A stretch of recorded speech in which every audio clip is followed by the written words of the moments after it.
देखिए, काराकाट लोकसभा सीट जो है वो इन दिनों पूरे देश में चर्चा का विषय बना हुआ है। कारण भोजपुरी के सुपरस्टार कहे जाने वाले पवन सिंह जो हैं वो वहां से ताल ठोक रहे हैं, दावा कर रहे हैं कि काराकाट लड़ेंगे। उनकी मां की इच्छा रही है कि वो चुनाव लड़ें और भोजपुरी के कई ऐसे स्टार रहे भी हैं जो चुनाव लड़कर आज संसद में प्रतिनिधित्व कर रहे हैं अपने क्षेत्र का, जैसे मनोज तिवारी, रवि किशन, दिनेश लाल यादव उर्फ निरहुआ। तो पवन सिंह क्यों पीछे रहे? अब पवन सिंह किस पार्टी से लड़ेंगे, ये लगातार चर्चा का विषय बना हुआ है। आरजेडी की तरफ भी इशारा हो रहा है कि आरजेडी जो है वो भाकपा माले को सिवान देकर पवन सिंह को वहां पर प्रत्याशी बना सकती है। पवन सिंह के बारे में ये चर्चा भी है कि कल उन्होंने बहुजन समाज पार्टी की मायावती से बातचीत किया है। हो सकता है कि बहुजन समाज पार्टी के सिंबल पर चुनाव लड़े। लेकिन इन सब के बीच पवन सिंह ने एक ट्वीट किया है। उस ट्वीट को आपको हम दिखाएंगे और फिर हम ये समझाने का प्रयास करेंगे कि पवन सिंह किस दल से चुनाव लड़ सकते हैं। देखिए अपने स्क्रीन पर पवन सिंह के इस ट्वीट को। पवन सिंह लिखते हैं कि सुनू क्या सिंधु, मैं गर्जन तुम्हारा, स्वयं युग धर्म की हुंकार हूं मैं, कठिन निर्घोष हूं, भीषण असनी का, प्रलय गांडीव की टंकार हूं मैं। रामधारी सिंह, राष्ट्र कवि रामधारी सिंह दिनकर की कविता मुझे बहुत प्रेरित करती है। इस कविता से प्रेरणा लेते हुए ही मैंने कुछ दिन पहले काराकाट बिहार से निर्दलीय चुनाव लड़ने का फैसला लिया है।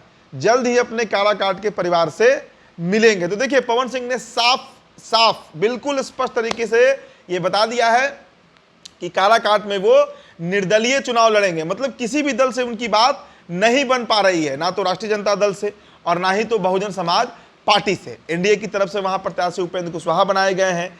महागठबंधन की तरफ से वो सीट भाकपा माले को गई और वहां से राजा राम सिंह कुशवाहा जो है वो प्रत्याशी बनाए गए हैं। तो दो कुशवाहा की लड़ाई के बीच एक राजपूत आ रहा है, एक ऐसा राजपूत जिसका स्टारडम है, एक ऐसा राजपूत जो भोजपुरी का पावर स्टार माना जाता है, एक ऐसा राजपूत जिसकी पूर्वांचल में काफी तुति बोलती है, एक ऐसा राजपूत जिस पर राजपूत जाति के साथ साथ यादव, मुसलमान सभी जातियों के लोग अपना दिल निछावर करते हैं। कारण उसकी अदाकारी, उसकी गायकी। वो पवन सिंह जब उतरेंगे काराकाट में तो आप सोचिए काराकाट का क्या मंजर होगा। और हमने पिछले 3 दिनों में कई स्टोरीज किया काराकाट के ऊपर, बेहतरीन रिस्पॉन्स आया। हमारा जो नंबर डिस्प्ले करता है उस पर कई लोग काराकाट से फ़ोन किए, खासकर जो राजपूत समाज के लोग हैं वो लोग लगातार हमें कॉल कर रहे हैं, कह रहे हैं कि अगर पवन भैया आएंगे, अगर पवन भैया आईहन काराकाट चुनाव लड़े तो एक एक राजपूत घर से निकल के लेकर वोट दिया सन पवन सिंह के।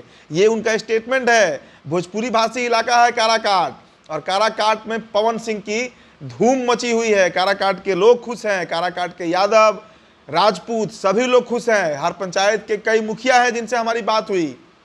तो आप समझिए पवन सिंह के मैदान में उतरते ही एनडीए हुई अब महागठबंधन, खलबली मची हुई है। पवन सिंह निर्दलीय उतर रहे हैं, इस बात का ऐलान भी कर दिए हैं और बहुत जल्द अब रोड शो के मार्फत पवन सिंह काराकाट के जनता से जुड़ेंगे। कह रहे हैं काराकाट हमारा परिवार है और वहां के लोग से हम जुड़ेंगे। देखिए औरंगाबाद और आरा के बीच का सीट है काराकाट, 60 विधानसभा पड़ते हैं।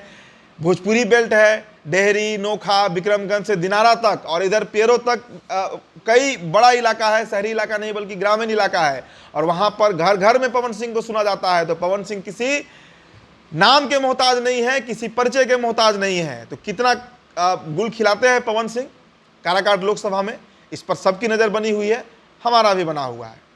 फिलहाल इस खबर में इतना ही। बहुत बहुत शुक्रिया।